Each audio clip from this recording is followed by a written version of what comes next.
This is the only picture taken of Elisa Lam when she arrived at the Cecil Hotel. This is the only picture taken of Elisa Lam when she left the Cecil Hotel alive. This is the last picture taken of Elisa Lam alive. So how did she go from being this happy young woman to being this dead girl in a water tank? I'm your host and you're watching this channel. And today we are going to be answering the question, what happened to Elisa Lam? Just 24 years old, Elisa Lam had just graduated university and was enjoying some time off before she started her new job. She would use this time to travel around the United States.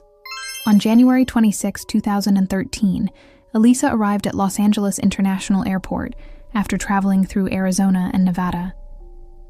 After checking into the hotel, Elisa headed out to explore the city.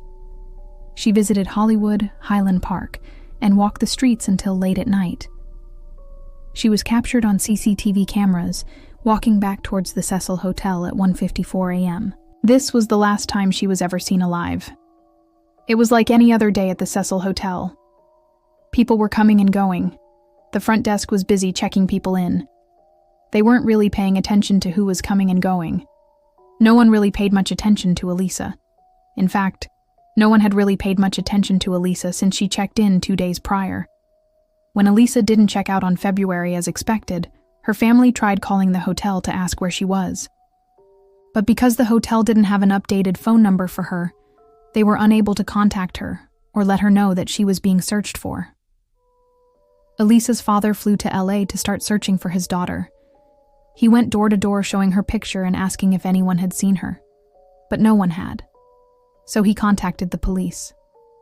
The LAPD created a missing person report and released it to the public. As the days passed with no sign of Elisa, her family began losing hope. It didn't make sense that she would just disappear without telling anyone. It wasn't like her. But then on February, a breakthrough in the case occurred. Someone called the police and told them they had found a body inside one of the Cecil Hotel's water tanks. An investigation was launched immediately. Police divers were sent in to recover the body from the tank. When the body was recovered, it was sent away for an autopsy. But it was clear that it was a young Asian woman. Divers were puzzled as to how someone could have fallen into the tank without anyone hearing anything. How did she get up there? How did she get down there? And why was she in the tank in the first place? The coroner would later identify the body as Elisa Lam's. But there was still one thing that didn't add up.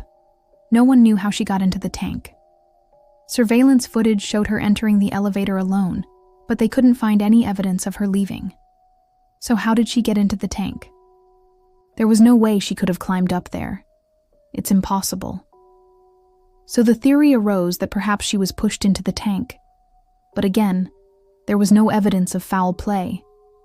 All that was known was that Elisa entered the elevator and never came out. To this day, no one knows exactly what happened to her inside that elevator. Perhaps she was abducted by someone she met in the elevator. Perhaps someone followed her into the elevator and pushed her in. But here's the thing. There was no signs of struggle. There were no injuries on her body. No DNA evidence. Nothing. Police checked the hard drive of the elevator, but it was formatted, meaning that if there was any footage of what happened inside the elevator, it was now gone. Some people believe that whoever was responsible for her death knew exactly what they were doing. They knew how to cover their tracks. Elisa's death shook the LA community. Many believed that the Cecil Hotel was haunted, that there was something sinister about the building that lured young travelers to their deaths. Over the years, there have been over 60 suspicious deaths associated with the Cecil. At least 20 guests have jumped out of their windows. Many of these people were well-known artists and intellectuals, leading people to believe that something drove them to their deaths. People even claimed that the ghost of Elisa Lam could be seen wandering the halls. But what if her death had nothing to do with the hotel? What if this was all just a terrible coincidence? These questions led police down a different path. They began looking into Elisa's personal life, hoping to find some answers. Elisa was described as an outgoing girl who was always laughing and smiling. Those who knew her said that she was full of energy and was extremely close to her family. She excelled in school and was an honor student all throughout college. Her professors loved her and her classmates admired her. So, what kind of problems could she have possibly had that would cause her to jump into a water tank? As the investigation progressed, police discovered that Elisa had been diagnosed with bipolar disorder and schizophrenia. She was also prescribed multiple medications. Although she had struggled with her mental health in the past, there was no indication that things were getting bad again. If anything, they were getting better. She was excited to be moving to Oregon and starting a new job. She was excited to begin the next chapter of her life. So what could have caused her to jump into a water tank? Police discovered that shortly after arriving at the Cecil Hotel, Elisa went to the emergency room at a nearby hospital.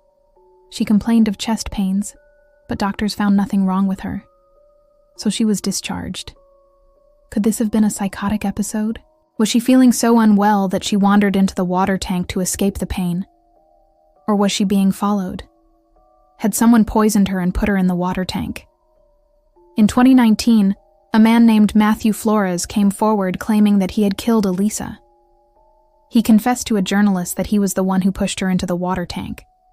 But when the police interviewed him, he retracted his confession. He now claims that he was joking and that he didn't kill Elisa. With no evidence to support his claim, he was released and the search for Elisa's killer continued. A year after the confession, another man came forward claiming that he had killed Elisa. His name was Maurice Clemens. He had a long criminal record and was currently serving time in prison. He told investigators that he was staying at the Cecil Hotel at the time of Elisa's death, and that he had seen her in the elevator. He said that he attacked her in the elevator and pushed her into the water tank. He also admitted to stealing her iPhone, which was later found in a trash can near the hotel. After hearing his confession, police were eager to make an arrest. But when they asked him to take a polygraph test, he refused, which raised suspicion. He then changed his story, saying that he had no memory of pushing Elisa into the water tank. He claimed that although he had stolen her phone, he had no memory of killing her. As the years passed, more theories arose about what happened to Elisa. Some say that she snuck into the water tank to take pictures for Instagram. Others believe that she was kidnapped by a secret society that used the water tank as a ritualistic sacrifice. But there was no evidence to support any of these theories. All police had was the security footage showing her entering the elevator alone, and the testimony of two men who confessed to killing her. But both men later recanted their stories.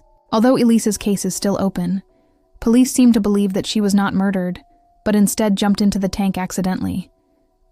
To this day, her death remains a mystery. We will never know what truly happened to her in that elevator. But what do you think happened to Elisa? Let me know in the comments below. And don't forget to subscribe if you haven't already. Thank you for watching this case. I really hope that you learned something new, and please stay safe.